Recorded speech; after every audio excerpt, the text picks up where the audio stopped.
Books make you hope. Books make you dream. Books make you laugh. Books make you scream. This is the Books That Make You show, discussing books with authors and experts, unraveling the inner pages of all the books that help make us who we are. Hosted by Desiree Duffy. Welcome, everybody. It's time for the Books That Make You show. I'm your host, Desiree Duffy, and today we're talking about books that make you learn to love and to heal your disappointing love life.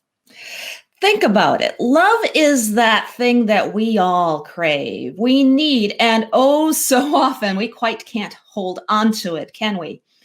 Even if we're lucky enough to find that elusive true love, maintaining it, well, that can be a whole nother story. The divorce rate held steady at 50% for decades in America. And of those who remained married, a significant percentage say that they're not happy. They're dissatisfied. They feel unfulfilled. And more people are delaying or forgoing marriage than ever before. Is there a way for Americans to find love and to remain happy in a committed relationship? That is the question that is answered in a new book by Dr. Thomas Jordan. He unequivocally says yes, but only if we examine our past relationships and learn to take a new approach to love. It is called Learn to Love, Guide to Healing Your Disappointing Love Life. Dr. Jordan has spent 3 decades of work as a clinical psychologist, a psychoanalyst. He has worked with the New York City Department of Corrections, Verizon, Communication Workers Association, the New York Police Department, Edison, the United Nations, and Columbia Presbyterian Hospital. Whoa. Dr. Jordan, hi. Welcome to the show. Hello, Desiree. Thank you for inviting me. I am so looking forward to this conversation. Let's start with that big question. How do you define love? What is love? Well, love is a wonderful, uniting emotion. It has spiritual, physical, emotional origins. It's hard to define. It's a bit on the mysterious side, and we can't control it or predict it, right? But love relationship is what happens when people experience love. That's predictable to some extent, and it's also controllable to some extent. I define love in the phrase love life. To me, love life begins the day you're born and ends the day you die, and includes all the relationships involving the emotion of love, past and present. So your love life extends to the beginning of your life. And that's important because what you learn at the beginning of your life, as I discovered in my work and my experiences, have a lot to do with the kind of love life experiences you're going to have in your life. Unfortunately, it can be unconscious. And that's where the problem comes in. Because there are many, many people repeating what they've learned about love relationships over and over again without consciousness, experiencing the same kind of misery over and over again. And that's tragic. The good news is if you become aware of your learning about love relationships in your life, you can examine it, you can get to know what's going on, what's automatic, and begin to figure out a way to change it. Right. And that's why it seems like there's some people that say they just can't make it last. They can't hold on to that relationship, except there's a few people who can. You always see that old couple, they're 75, they're holding hands, and you just think, how do they do it? So why is that so hard? Is that just something that people are destined to repeat over and over? Or by what you just said, how can they re-examine their lives to not repeat that? The problem that I discovered was repeated love life disappointments. That's the unconscious replication of unhealthy learning over and over again in your love life, picking partners that are unavailable emotionally, for example, partners that have a difficulty with commitment, or you yourself identified because you've learned something about commitment that's unhealthy, or relationships in love that are unhealthy. So you're repeating something over and over again. And the second part of that is, for many people, after multiple disappointments, they get to a point of resignation. And I discovered that there are a lot of people that have given up on love because I wrote a post at my blog, the lovelifelearningcenter.com, at one point a number of years ago, and many people responded to it, talking about their experiences of resignation. So there's a lot of people who've had multiple disappointments and reached the point of resignation where love is too painful, love's too hurtful. So that's also tragic as well. So what I'm interested in is understanding, and I found this to be causative, what people learn about love relationships growing up, if it's unhealthy, can become a pattern that results in that 50% divorce rate that you mentioned, which I believe has a lot to do with what we learn and what we replicate in our love experiences. If you've learned something healthy, by the way, the chances are good that that will get replicated in not only your choice of partner, but what kind of love life experience you're going to have interpersonally in your love life. So my big emphasis is on trying to understand what people have learned, be able to identify it so that it can be unlearned and something healthier learned. And that formula forms the basis of the book as a guidebook to help people go through those 3 steps and begin to work on their love life, which, by the way, we work on everything else in our lives, our physical life, our educational life, our financial lives. But many people, they don't work on their love lives. In fact, if I went up to somebody on the street and I said, "Excuse me, what did you learn about love relationships in your life?" They'd say, "Hey, weirdo, get away from me." I don't know what you're talking about. Get away. And going back to what we learn as children, this is fascinating because I hear this from so many authors and experts who I talk to in different verticals, but it seems to all go back to our childhood. It seems like almost like a little bit Freudian. Is this the relationships that as a child we form with our parents? Is that part of it? Is it our siblings? What exactly? Can you unwrap that a little bit for me and talk about that? Yes. Well, I'm an interpersonal analyst, not a Freudian. And what that means is that my interest is in how interpersonal relationships can cause illness and also be a way to heal illness. So I think there's a lot of power in interpersonal relations, either way. When we learn about love relationships, we learn from the relationship experiences we have in life. I'll give you an example. It's very common, unfortunately, to see someone in an initial conversation with a patient, for example, finding out about a person's life. A person might tell me, as one woman did many years ago, "Oh, I grew up in a home with an alcoholic father who was violent with my mother." Okay, I get the details of that. And as we go into the person's adulthood, this person now is about, say, middle 40s or 50 years of age. She tells me she married 2 men exactly like her father. Wait a minute. Your father was a source of suffering and pain for you when you were growing up, as well as for your mother, which you witnessed. And you replicated that in 2 marriages. I think that's a problem. And my dedication was to try to find out how that problem could be remedied. What's going on? I discovered, which is the good news, that it's a learning phenomenon. And it's not ingrained, it's not hardwired, it's old-fashioned learned.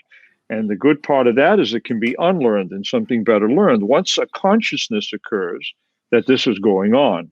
Because that kind of unconscious learning, which occurs, by the way, at very vulnerable times in life, in this particular example, is easily replicated over and over again because of one little funny little mixed word, which I like to say has a good and bad meaning, and that's the word familia. Oh, okay. Why is that? Familiarity has the root family. Yeah. Familiarity can be healthy or familiarity can be unhealthy. And if it's unhealthy, then chances are it's going to create, as in the example I gave, the same kind of misery over and over again. And that's what this person was replicating in her love life. So the direction of treatment became, let's shine a light on this. Let's find out what's going on. Let's find out what kind of automatic pattern is being replicated and recreated in your love life. Once you invite someone to do that and they're open to it, they're not being defensive, they're open to it because they realize something needs to be done, they're able to look and to begin to identify. One of the first things you're going to think about as you identify the pattern is, who taught me about love? In my relationships, what I learned about love relations was through my mother. And that, by the way, is another reason I wrote the book, is because I made the changes in my love life that allowed me to be married for 27 years with a woman I love. I had a child with her. I work with her.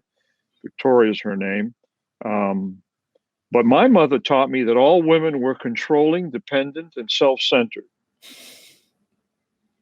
And I proceeded to have relationships with people in that prototype, even if they weren't. I imagined they were. That's how powerful. In the book, in chapter 5, I use myself as an example to illustrate the change that I made, which reflects the method I'm talking about in the book. And I was able to identify in my personal therapy experience that I was using my mother as a template in my love life. And in my early 40s, I made corrections in it. I began to learn that women could be independent, not controlling, and intimate, which is the opposite of those three features my mother taught me. Right. And I looked for a person with those qualities. Interestingly enough, I found one because I was looking. And that is such it sounds so simple, but I just want to highlight that, because I hear it from people, friends, and oh, all women are this, all men are this, and I'm like, who are you meeting? Right.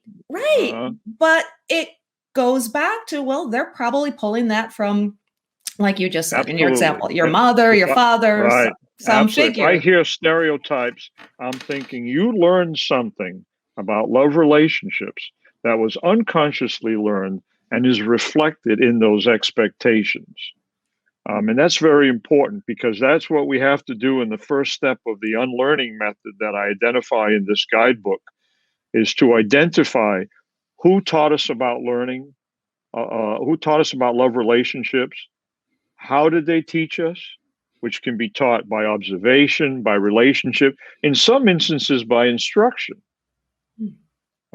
My father taught me and my brothers when we were 8 years old, and I write about this in the book, that you should find a virgin like your mother when you get married. I unfortunately wasn't mature enough to say, are you saying find an immature mother, an immature woman that's had no sexual experience? Of course, if I were 30, I could have asked that question, but I didn't. But he was instructing, and I was learning unconsciously. Because he was, this is like 1962 or something, and I was with my brothers. My father and mother were making waffles, and some Sunday morning, and he was proselytizing about this kind of thing. So how love relations are learned, which relationship experiences teach us what we learn. Now that's important. And in the book, I list 10 of them that I kept seeing over and over again over the course of my practice experience. Experiences such as abandonment, abuse, different forms of abuse that get replicated in people's love lives. Control, which is a big one. Dependency, dishonesty, which is also a big one. Exploitation, mistrust can be learned about love relationships early in life. Neglect is a big one as well. Rejection and self-centeredness. And these different relationship experiences teach a lot about what to expect in a love relationship. So identifying which relationship experiences, for me, it was dependency, control, and self-centeredness, otherwise known as narcissism. And once I was able to identify those, and by the way, I love my dear old departed mother. I always will. I realize her limitations were part of why that was being taught to me. And to own my own love life and free myself of that unhealthy learning, I had to be able to say, Mom, I love you. I will always love you, but you taught me something limited. And I have to now, as an adult, middle-aged man, understand the limitations of what you've taught me and be able to make the corrections necessary to free my love life to go in a healthier direction. And the beautiful thing about that is you will and are perpetuating that forward, because looking back, your mother probably was that way because she herself had Absolutely. role models. And so it just is this Yes, never-ending ma'am. Beautiful. cycle. Absolutely. Absolutely. And I wrote in the acknowledgments of my book that my mother was always interested in the psychological life. You know, she would talk about her emotional life. Guess what son out of 3 would sit at the dining room table and listen to my mother talk about her emotional life? Yeah. In fact, she said to me a year before she passed, she said, you know, Tom, I'm responsible for what you do. Oh, of course, I didn't mention the big bill and all the analysis I needed, but right.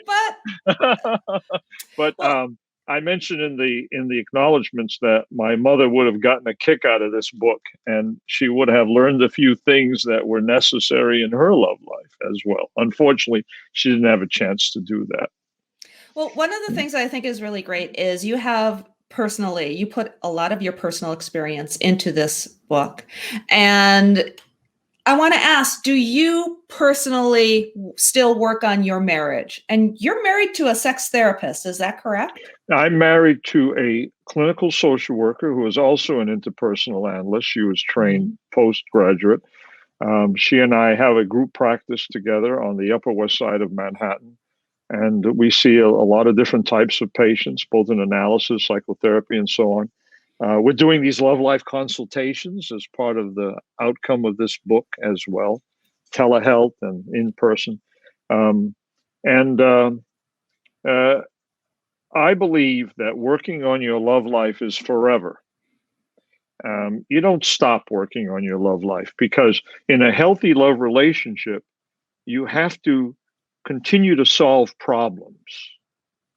And each time you solve a problem, intimacy grows in a love relationship. One thing you can be sure of in a healthy love relationship is there's always 2 individuals under the banner of our love relationship.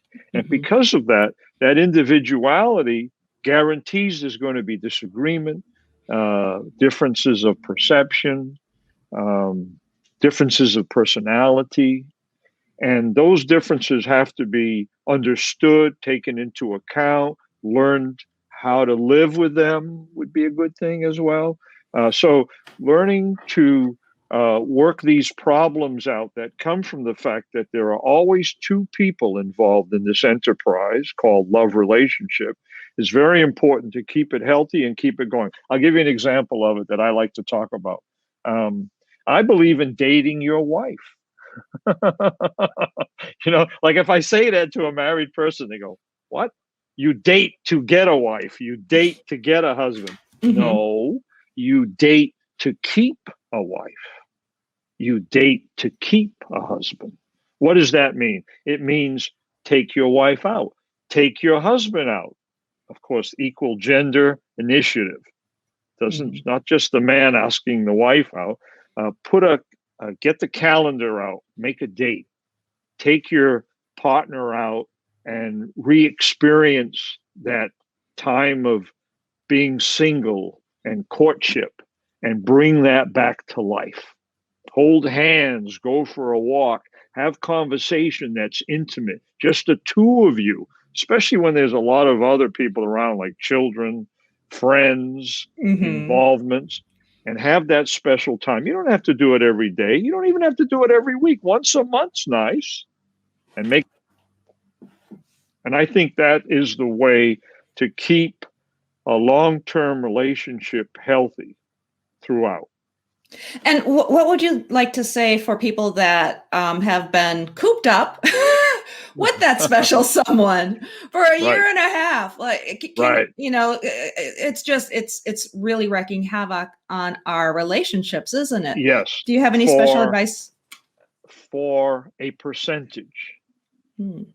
I think the pandemic has been a problem for a percentage of married people who didn't spend enough time together to see who each other is in the relationship.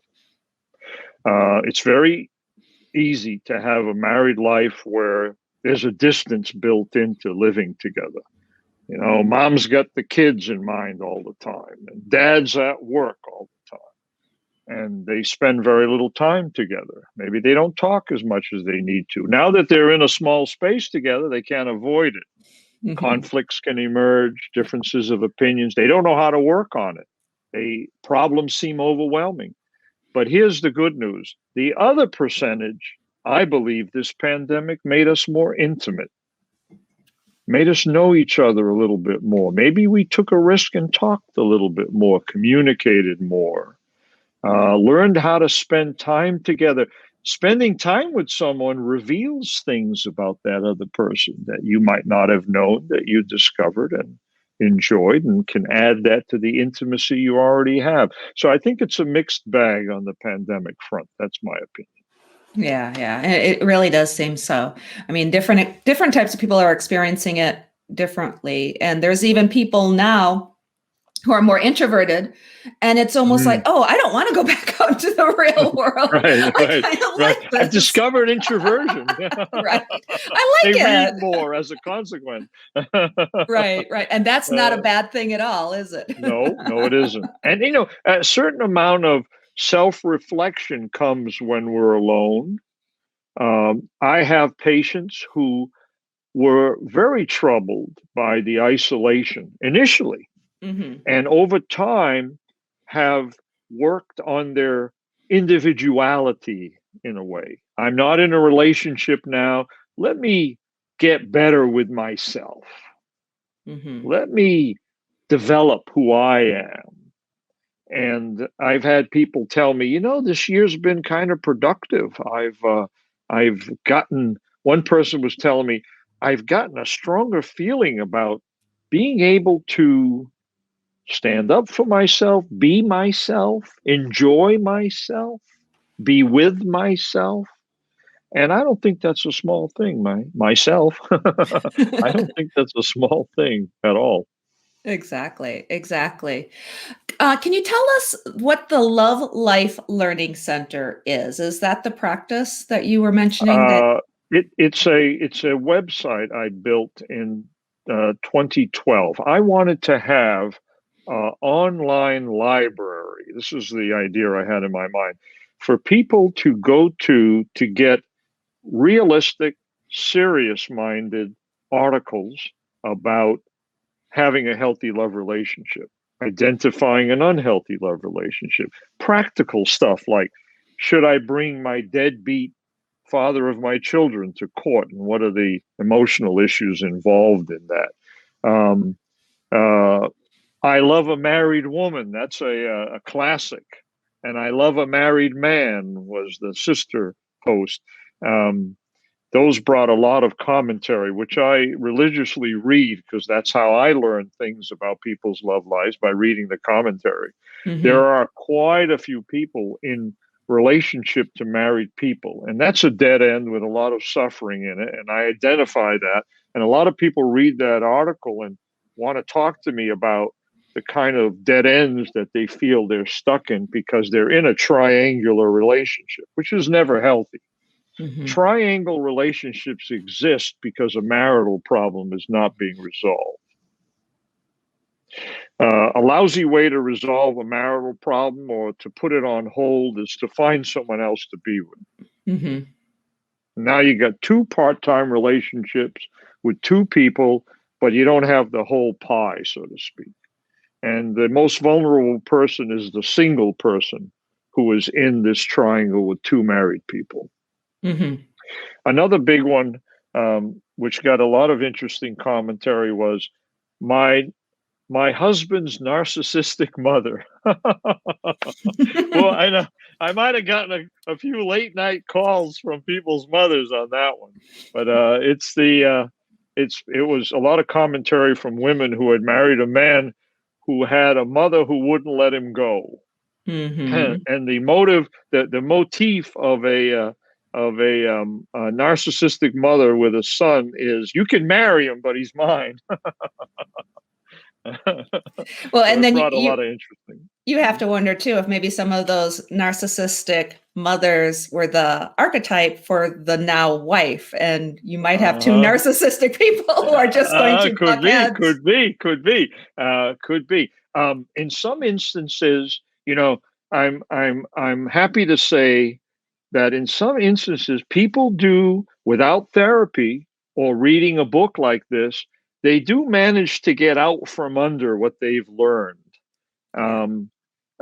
Perhaps they have one relationship that's painful, and they really turn it into a learning experience. Like, what am I going to do that's different?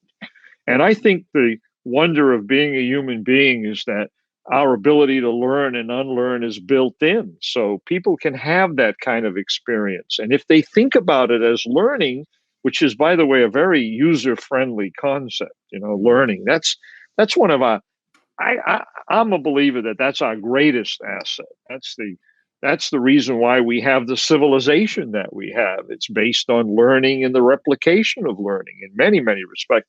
So I think that, and I've encountered people who've been able to get out from under their learning, unhealthy learning about love relationships, and select a more compatible partner, be able to identify this process, this learning, without necessarily being guided. But unfortunately, there are a lot of people that get hung up in it. Yeah. Maybe more get hung up in it than actually free themselves of it, Is there a particular person or type of person that should read your book specifically? Who's it for?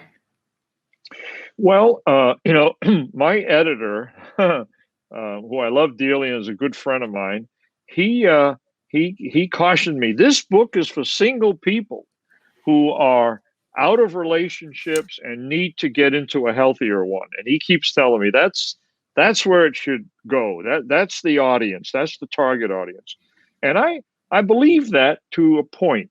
I mentioned in the book that a couple who are having difficulty, maybe repeated disappointments are occurring in their relationship. I have this suspicion that they could get something out of this book as well. And I'll explain to you why. Because in the book, I talk about the importance of the psychological love life. That's a concept that I put out there. Psychological love life means we all have one. It's a mental blueprint of what we've learned about love relationships. It includes 3 items. One is the relationship experiences we've been exposed to that managed to get into our love lives. I mentioned the 10 most likely. There may be others.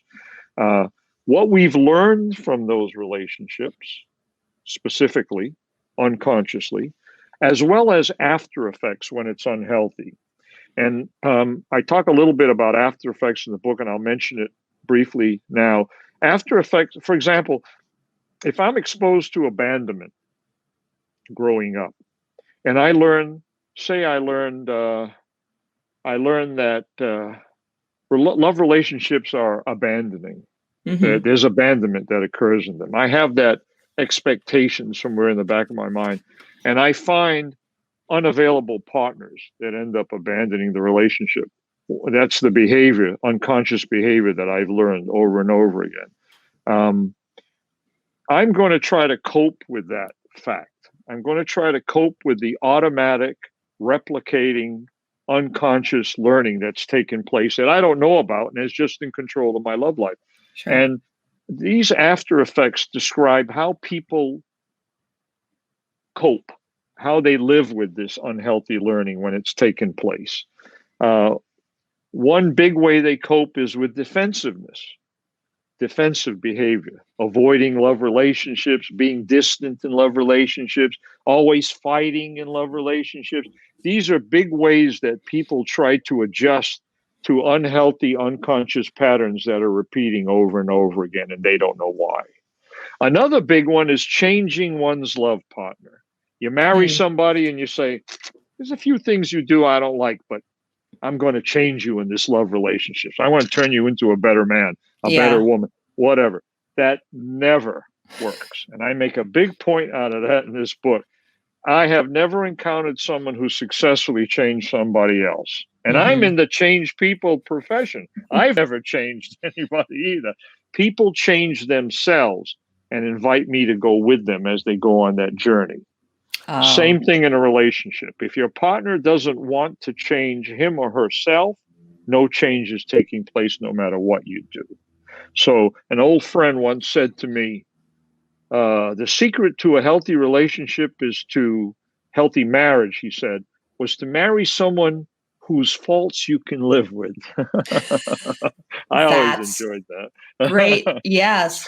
That's very so profound. Those three items, the relationship experiences, what we've learned from them, and after effects when it's unhealthy, that's the content of this psychological love life. So to get back to what we're talking about, when you have a couple who are unaware of their psychological love lives, and these love lives, in a sense, kind of mesh together. It's like, he goes with her and she goes with him, or whatever type of relationship. Becoming aware of what kind of psychological love life in each individual is in control of the relationship emotionally, I think is very useful and can be a powerful bit of investigation, so to speak, in a couple or marital therapy. Yes. When two people are motivated to make a change, for example, in a couple therapy, learning about what they've learned about love relationships and doing it openly, consciously, with each other. So I tell you what I've learned, I discover it, and I tell you what I've learned. You discover what you've learned and you tell me. Now we know each other's psychological love life and we know our own. That's a really powerful position from which to make a mutual change. You get to a point where you say to your partner, okay, I grew up in a home where there was neglect, so I neglected you. Yeah. You grew up in a home where there was neglect and you expected someone to neglect you. So we got this big old neglect cloud over our relationship, and look what it's done to us. It's created suffering and misery over time, kept us from the kind of love and intimacy that we could have with each other. That's a wonderful position from which to make change in that relationship, in my opinion. And that is just a wonderful frame for your book and the premise of learn to love, because underneath it all, this is something that people can learn and come together on and make progress. Dr. Thomas Jordan, it has been so delightful talking to you. Can you tell everybody where they can find you online and find your book? Yes. My book is available on Amazon.com and other book distributors as well. You can also get it through my website, the lovelifelearningcenter.com. My wife and I, and the information to contact us is on that website, as well as, I think at this point, about 280 articles. So there's a lot it's a library now. That was my dream, is to have an online library. And I think the website it approximates that at this point. Oh, great. And I'm going to go dig through that, because it sounds like there's lots of great content to read through and learn from and hear from other people's experiences. Dr. Thomas Jordan, thank you so much for being here today. Thank you, Desiree, for inviting me. Thank you. You bet. You bet. And thank you, everybody, for joining us today on the Books That Make You show. You can find out more about us on our website. That's booksthatmakeyou.com. Follow us on Instagram, Facebook, and please don't forget to subscribe to our YouTube channel. Until next time, all of my book buddies, please enjoy all of the books that make you exactly who you are. The executive producer for Books That Make You is Desiree Duffy. Produced and sound mastered by Phil Giangrande. Engineering by Dave Nabox. Social media and promotion by Bree Sweeter. For more, visit booksthatmakeyou.com.